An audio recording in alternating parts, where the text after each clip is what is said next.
Everybody knows how technology can make our lives better or a little easier, but it can go the other way too. Soon, it will actually be impossible for a human being to tell if the face that they're looking at is real. And that's a very scary new reality. Today, we're talking about future tech threats, including AI deepfakes, cyber attacks on electrical grids, quantum computers, and a lot more. This is Incognito Mode.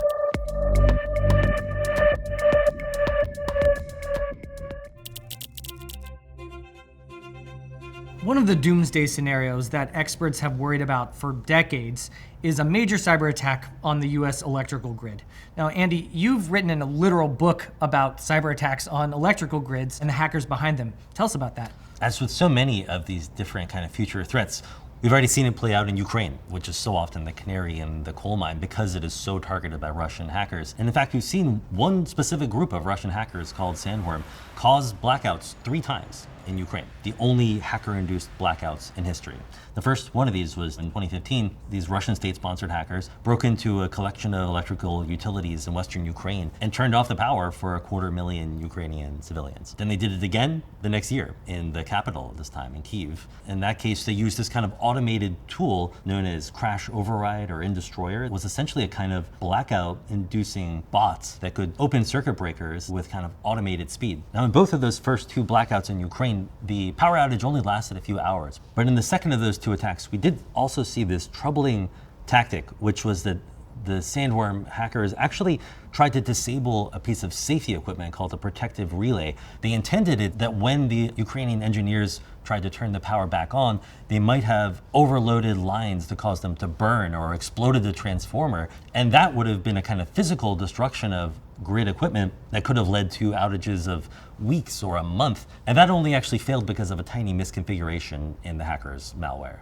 And in the midst of Russia's full-scale invasion of Ukraine starting in 2022, they haven't stopped attacking the Ukrainian power grid, both physically and with cyber attacks. And in one case, they succeeded in causing a blackout in the midst of an airstrike, in the midst of missiles raining down on the city that was blacked out. So the US grid, as I understand it, it's not just one centralized local grid. The United States is enormous, so we've got the East, we've got the West, and we've got Texas, which is its own thing for some reason. And then within those, we have all these utility companies that connect to these grids. So we're talking about a bunch of different entities. How complicated would it be to kind of target even one of these regions in the United States? Well, I think that causing like a massive blackout across the whole region in the US would be quite difficult. The cyber attacks we've seen so far in Ukraine are relatively localized. You know, the idea of like this kind of nightmare scenario of blacking out the entire eastern seaboard for a month, I don't think we've ever seen a hacker group capable of doing that. Not to say that it's not technically possible somehow.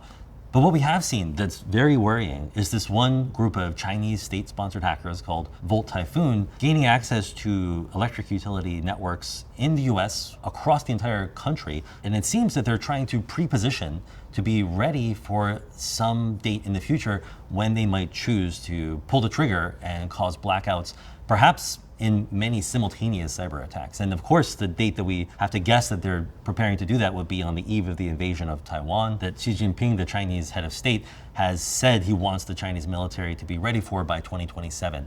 That could be a kind of tactic in the Chinese playbook to delay an American response to that invasion, or perhaps more specifically to cut power to US military bases that would hamper our military response to that actual invasion of Taiwan. I have sometimes thought like the threat of a power grid attack has become overblown because it's kind of like the quintessential cyber nightmare. So at one point I even did ask an NSA official, are you actually scared of a cyber attack on the grid? And he said that he absolutely was, because of this notion that the electric grid underlies every system that we have come to rely on. GPS, internet, water, all of it depends on electricity. It is in some ways like the fundamental lowest layer of the tech stack of America. And this is one of the reasons why cyber attacks on electrical grids kind of loom large in the cybersecurity mind, is that this is a hack that can potentially cause physical damage in the real world that then makes the attack much more consequential.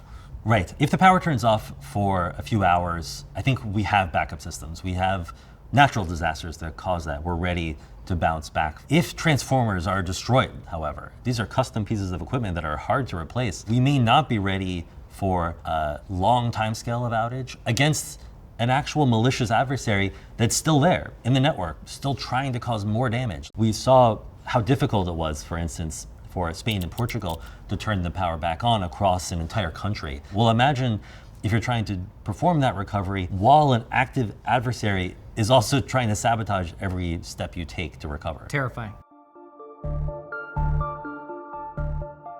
Hey, it's me.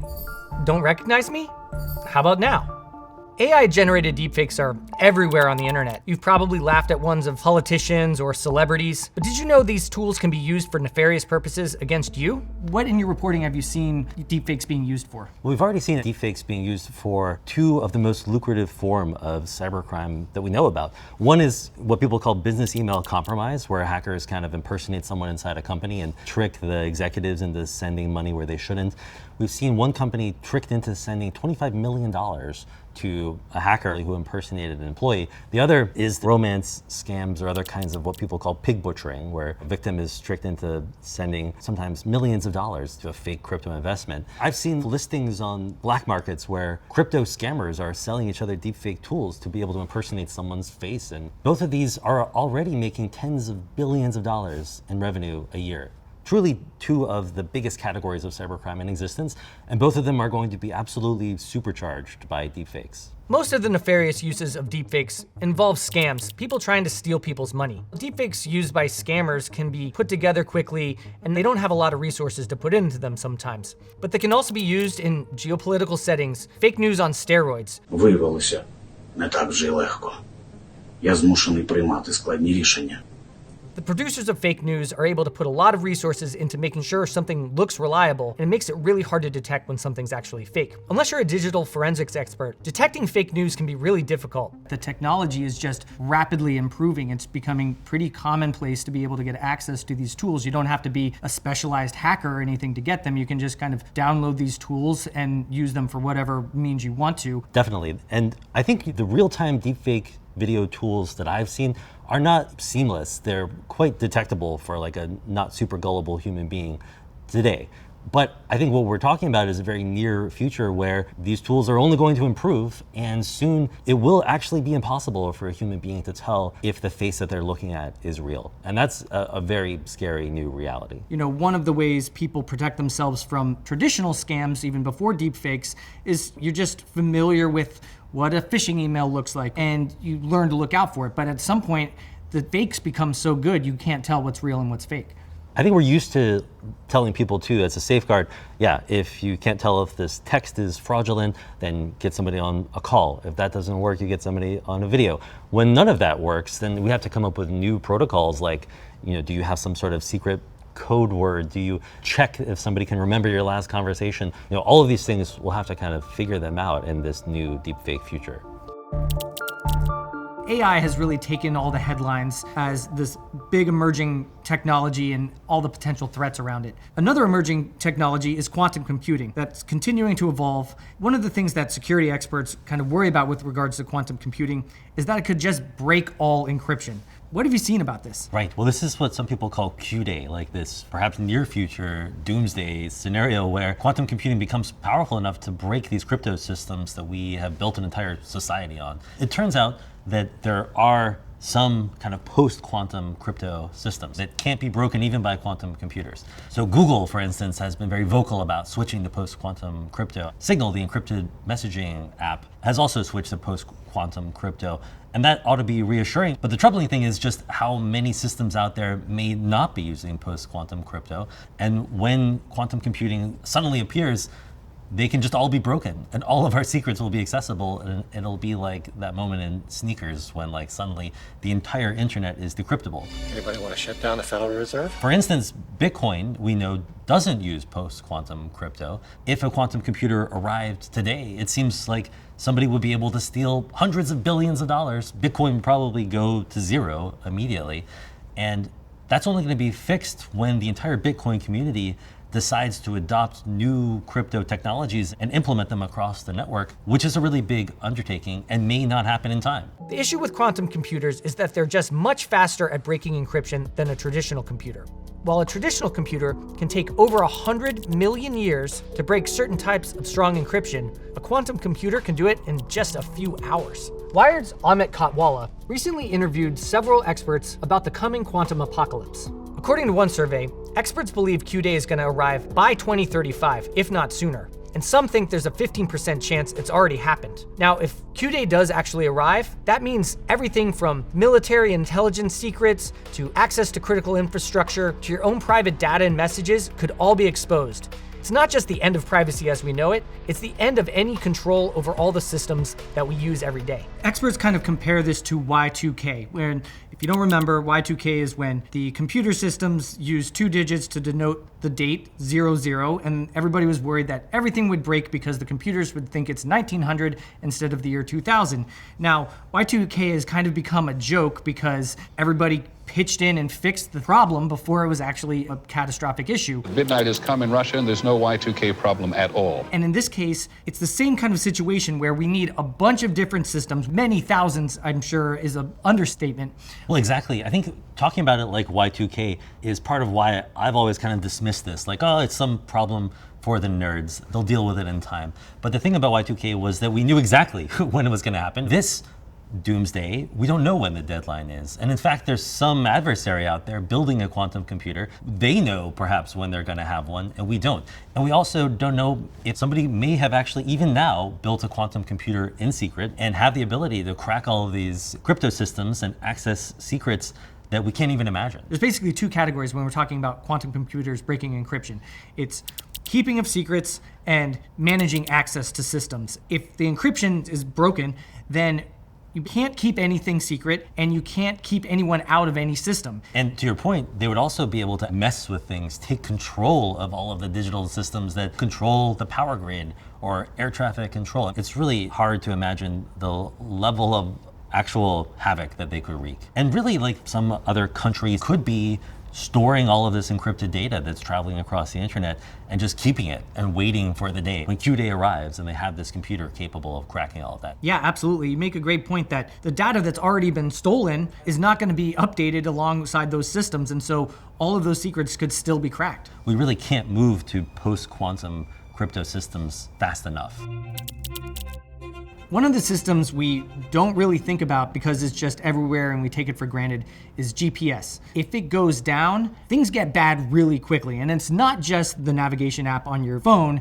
It's trains, airplanes, boats, all types of systems that people rely on, and it could really cause major disruptions. GPS is just one of several global navigation satellite systems, or GNSS, that are used around the world. Europe has Galileo, Russia has GLONASS, China has BeiDou, but the US is really reliant on GPS alone. The US's reliance on GPS makes it particularly vulnerable because the government hasn't created any backup systems like they have in other countries. It's used by transportation systems, emergency services, financial institutions. Basically everything runs on GPS and you might not even know it. We've seen, for instance, in the war in Ukraine that Russian and Ukrainian soldiers have been using GPS jamming and spoofing to try to disrupt each other's drones and prevent drone attacks. But in those cases, we've also seen collateral damage. Those jamming devices are like very blunt instruments. They send out their radio jamming in all directions in a wide range. We've seen them affect civilian aircraft even. And I believe our colleague Matt Burgess has written about how civilian aircraft have had to be rerouted, sent back to the airport of their origin because of GPS jamming in the Ukraine war. Yeah, so this is something that's already happening on a small scale, but there's the potential if there's a major war between the US and China where these systems could be disrupted on a much bigger scale. It's not just spoofing and jamming attacks that we have to worry about. There's also attacks on the actual satellites themselves. We know some countries have developed satellite technology to take out or disrupt satellites in orbit. The fact that countries are carrying out these kinds of attacks shows just how valuable GPS is and how vulnerable it can be. Yeah, I remember in this science fiction book from 10 years ago now called Ghost Fleet, they posit this future war with China where the first shot of that war would be China destroying all of the US's satellites. That is plausible. We've seen China and Russia demonstrate the ability to destroy satellites. China has shown that it can use a satellite to grapple onto another one and pull it out of orbit. These sound like science fictional threats, but they are practical. And we've never really thought about what our country would look like if all of GPS were suddenly disrupted. If you've used generative AI tools like ChatGPT, you know how powerful they are. They give you the ability to write an essay in seconds or create a business plan on something you might not even know anything about. The same goes for writing code. Programmers everywhere are already using generative AI to write code that they're deploying in the world, but the same goes for hackers. AI, for so many people, is a kind of glorified productivity tool, and it seems like it is that for now for hackers too. Chinese hackers are using generative AI to write better phishing emails in perfect English now. They are almost certainly writing malicious code with AI too, because all software developers are using AI to write code. But that's not like truly autonomous hacking bots out there somewhere on the internet, which is the scary future thing we're talking about. But I think that's coming. At some point, we will see fully autonomous hacking agents. And I think we may even see a future where AI is able to automatically find zero-day secret vulnerabilities in code and exploit it immediately. And that's quite scary. These tools can be used by hackers in a couple of different ways. One, they can write code that somebody who isn't really skilled wouldn't have any ability to do. More and more people could become hackers. So you have these script kiddies writing tools in large language models and deploying that code with unknown consequences. Then we get to the professional level, where both the good guys and the bad guys are using these tools. You have white hat hackers using them to find 0 days or secret vulnerabilities in code nobody's been able to patch. AI can be really useful for protecting these systems. But you also have black hat hackers. They can use it to write malicious code that they might not otherwise be able to create and deploy that code in more sophisticated ways. We've talked for a long time about the problem of 0 days, this idea of a secret vulnerability in a piece of software, where the company that makes that software has had essentially 0 days to fix it. AI is going to be able to find those 0 days in an autonomous way at some point. As these technologies advance, you can imagine a future where there is an AI that you can point it at a certain system and say, go hack that system, and it'll go in and it'll analyze the code that it's seeing, find vulnerabilities in real time, write malicious code in real time, and then gain further access into those systems, be able to exfiltrate data, and just kind of cause all the havoc that hackers can already, but much more efficiently, much quicker, and maybe on a much bigger scale. I think the real issue, though, is that defenders definitely need to be using AI or they're going to be left behind. Things aren't necessarily going to become instantly more secure or less secure one way or the other. We report on systems getting hacked almost every day here at Wired, and so that reality is going to still be there. It's just a question of will the teams defending against this stuff be adopting it effectively as well as the malicious hackers, and we just don't know how that's all going to play out. If you've ever been in a natural disaster and the cell networks go down, you know just how helpless and stranded you feel. Now imagine that's happening to everybody, everywhere. We're just not ready for our cell networks to go down.